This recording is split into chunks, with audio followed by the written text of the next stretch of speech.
এবার বর্তমানের দিকে নজর রাখবো, কারণ বেআইনি কারবার রুখতে গেলে ছোবল, অবৈধ কারবারে হাত দিলেই ছোবল খেতে হবে অসহায় স্বীকারোক্তি বর্তমানের পুর প্রধানের। বর্ধমান শহরে বেআইনি নির্মাণ, জলা ভরাট, জবরদখল সহ একাধিক অভিযোগ, করা পদক্ষেপ, বাধা দেওয়ার অভিযোগ নাম না করে দলের নেতাদের নিশানা করেছেন পুর প্রধান। এত সুন্দর করে জিটি রোডের পাশে ফুটপাত তৈরি করা হলো, লাইন দিয়ে লোক বসে গেছে, সেখানে সমস্ত ফুটপাত বন্ধ।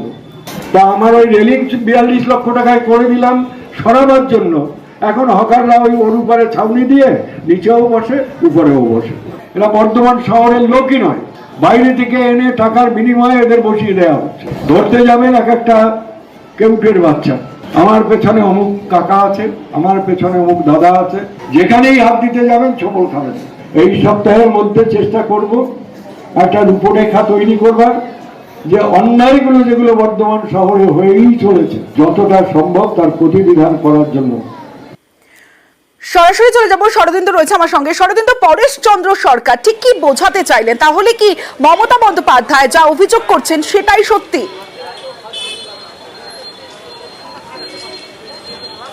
একদমই দুদিন আগেই চেয়ারম্যানদের নিয়ে, পৌর প্রধানদের নিয়ে মমতা বন্দ্যোপাধ্যায় বৈঠক করেছিলেন এবং সেখানে স্পষ্ট হুঁশিয়ারি দেন যে এই বেআইনি কারবার চলবে না এবং এই বেআইনি কারবারে যে মদত দেবে তাদেরও বিরুদ্ধেও ব্যবস্থা নেওয়া হবে। ঠিক এই পরিপ্রেক্ষিতেই কিন্তু একদম প্রকাশ্যে দলের নেতাদের নিশানা করলেন বর্ধমান পৌরসভার চেয়ারম্যান পরেশ চন্দ্র সরকার। তিনি বর্ধমান বিদ্যার্থী স্কুলের একটি জল প্রকল্পের উদ্বোধনে সেখানে প্রকাশ্যেই তিনি বলেন কাজ করা কঠিন হয়ে যাচ্ছে এবং যেখানেই হাত দিতে যাব সেখানেই ছোবল খেতে হবে।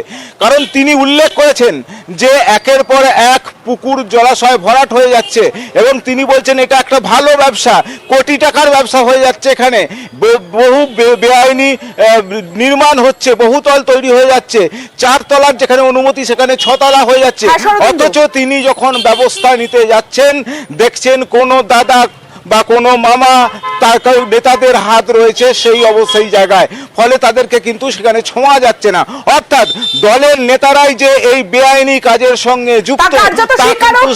পৌর প্রধানের অনেক ধন্যবাদ শরদিন্দু তোমায়। পৌর প্রধান হিসাবে আইনে ওনার হাতে অনেক ক্ষমতা আছে। উনি যদি মনে করেন যে এগুলো বন্ধ করবেন তাহলে নিঃসন্দেহে বন্ধ করতে পারবেন। সেক্ষেত্রে দলের কেউ যদি বাধা দেয় দল নিঃসন্দেহে তাদের বিরুদ্ধে ব্যবস্থা নেবে। আসলে তার সদিচ্ছাটাকে সামনে আনতে হবে। মাননীয় মুখ্যমন্ত্রী বলেই দিয়েছেন যে যারা দলের কাজ করবে, কাজ করতে গিয়ে যদি অন্য কেউ বাধা দেয় তার বিরুদ্ধেই ব্যবস্থা নেওয়া হবে। অতএব ছোবল খাওয়ার তো আর প্রশ্ন নেই। এবার একটা ছবি দেখাই আপনাদের, দামোদরের ছবি, যেখানে বালি মাফিয়ার কোপে 300 কোটির প্রকল্প। দেখছেন দামোদরে দেদার বালি চুরি হচ্ছে, আর যে কোনো সময় ধসের আশঙ্কা রয়েছে, কারণ যে কোনো সময় বড় দুর্ঘটনা ঘটতে পারে। গলসিতে 300 কোটির জল প্রকল্প, পুরসভার জল প্রকল্পের নির্মাণ ভেঙে পড়ার আশঙ্কা। জেলা শাসককে চিঠি বর্ধমানের পুর প্রধান পরেশ চন্দ্র সরকারের। একটা রিজার্ভার থেকে জল দেওয়া হচ্ছে, জলটা দুদিকে দিকে উঠছে যে দুটো ইনফিল্ট্রেশন গ্যালারি থেকে, সেই গ্যালারিগুলোর আশপাশ দিয়ে বালি তোলার জন্য দামোদরে যে গভীর খাত তৈরি হচ্ছে, যে কোনো সময় গ্যালারি বিপদগ্রস্ত হতে পারে। নৌকা করে তুলছি না, নৌকা করে। এই যে প্রক্রিয়াটা, এটা অত্যন্ত আপত্তিকর, অবৈধ, বেআইনি এবং অন্যায়। It should immediately be stopped by the police. ওখানে বালি তুলতে দেওয়া যাবে না, তাইলে বর্ধমানের লোক জল পাবে না। আর এই নিয়ে শুরু হয়েছে রাজনৈতিক চর্চা।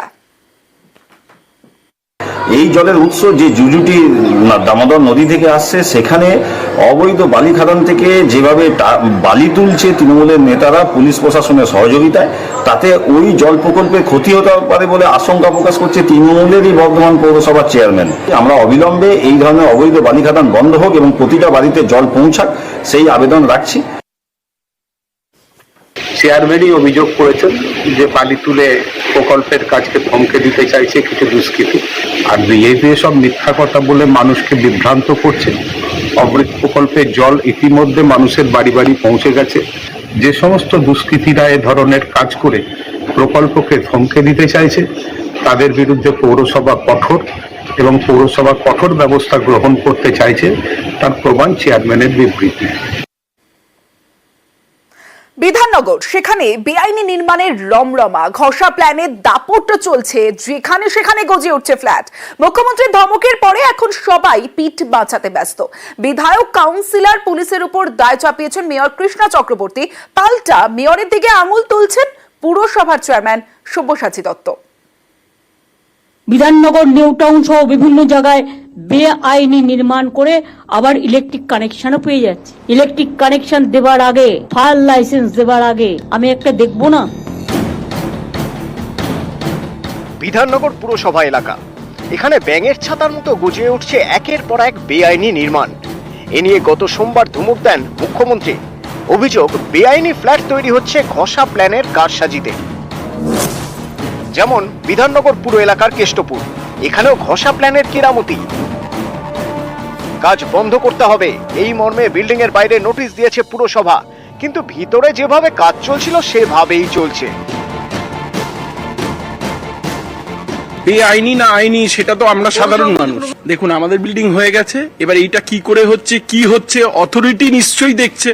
যদি দেখা যায় যেটা নিয়ম মেনে না হয়নি, তাহলে সর্ষের মধ্যে ভূত ধরে নিতে হবে। তাও হচ্ছে, বছরখানেক ধরে হচ্ছে, এখনো তো কিছু হয়নি। এখন পরে হওয়ার পরে যে কি হবে তখনই তো সেটা। এখন তো পাড়ার সবাই মিলে যদি সেই অবজেকশনটা করলে, একা করলে তো, একা বললে তো আর হবে না।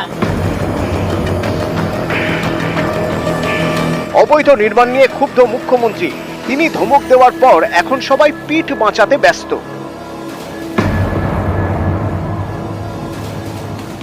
আমাদের কর্পোরেশন তাদের যথাযথ আমরা স্টেপ নিয়েছি, বন্ধ করে দিয়েছি।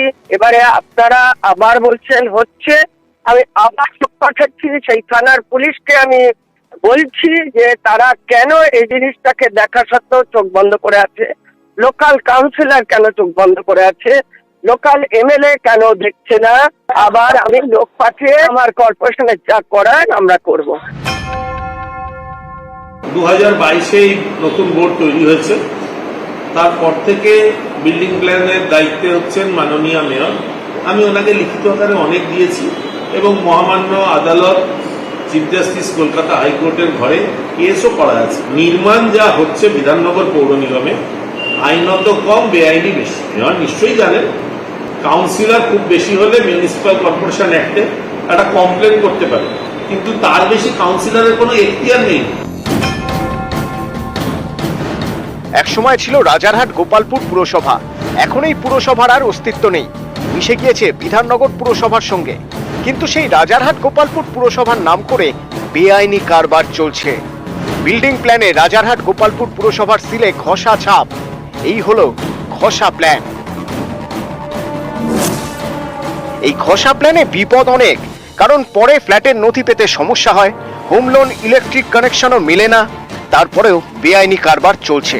গত বছরের মে মাসে এই খবর দেখায় নিউজ 18 বাংলা। তারপরেই তৎপর হয় বিধাননগর পুরসভা। প্রমোটারদের নোটিশ পাঠিয়ে কাজ বন্ধ করার নির্দেশ দেওয়া হয়। তখনকার মতো নির্মাণ বন্ধও হয়ে যায়। তারপর যে কে সেই। 2014 সালের 21শে জুলাই সম্ভবত আমাদের টেনিওর শেষ হয়েছে। তারপরে কোনো প্ল্যানে থাকার কথা না। আমিও শুনেছি কেউ কোনো একটা বৃত্ত এর কাজ হয়তো করছে। এরকম কোনো বিষয় থাকলে আপনাদের মাধ্যমে যদি আমার কাছেও প্লেস করেন, আমার কাছে আসেন, আমি তাদের বিরুদ্ধে আইনত ব্যবস্থা নেব। বিধাননগর যে পৌর নিগম, সেই পৌর নিগমের একাধিক ওয়ার্ডে এইভাবেই কিন্তু বেনিয়ম ভাবে একাধিক বিল্ডিং তৈরি হচ্ছে। আর এখানেই কিন্তু একেবারে পৌরসভার যে ভূমিকা, সেই ভূমিকা নিয়ে কিন্তু আবারও প্রশ্ন উঠতে শুরু করছে। ক্যামেরায় বিপুল ঘোষের সঙ্গে অনুপ চক্রবর্তী, নিউজ 18 বাংলা, কলকাতা। পুরুলিয়া জেলায় একের পর এক ডাকাতির ঘটনা, কিন্তু সেই ডাকাতির কিনারা করতে পারছিল না পুলিশ। তবে অবশেষে মদের বোতল ধরিয়ে দিল ডাকাত দলকে। পুরুলিয়ায় ফিল্মি কায়দায় ডাকাত দলের হদিশ, ডাকাতদের ফেলে যাওয়া মদের বোতলের কিউআর কোড স্ক্যান। আর তারপর কি হলো, কিভাবে ডাকাত দলের খোঁজ পেল পুলিশ, জানবো। ইন্দ্রজিৎ রয়েছে আমার সঙ্গে। ইন্দ্রজিৎ, দেখো, একেবারেই গোয়েন্দাদের গল্প হার মানাবে। পুরুলিয়ার ডাকাত দল যে ধরা পড়েছে 6 ডাকাত, তা পুলিশের সাফল্য একেবারেই প্রশংসা করার মতো। তার কারণ ডাকাতদের যেভাবে ধরেছে পুলিশ, দীর্ঘদিন ধরে প্রায় 6 মাস ধরে বেশ কিছু এলাকাতে জেলা জুড়ে ডাকাতি হচ্ছিল এবং পুলিশ হদিশ পাচ্ছিল না ডাকাত দলের, এবং অবশেষে ডাকাত দলকে ধরতে সাফল্য পেয়েছে। এবং ডাকাত দলকে ধরার মূল যেটি বিষয় সামনে আসছে, একেবারেই ডাকাতকে ফেলে যাওয়া মদের বোতল এবং সেই বোতলের কিউআর কোড স্ক্যান করে একেবারে দোকানের হদিশ পাওয়া যায় এবং সেখান থেকেই সিসিটিভি ফুটেজ দেখেই চিহ্নিত করা হয় ডাকাত দল।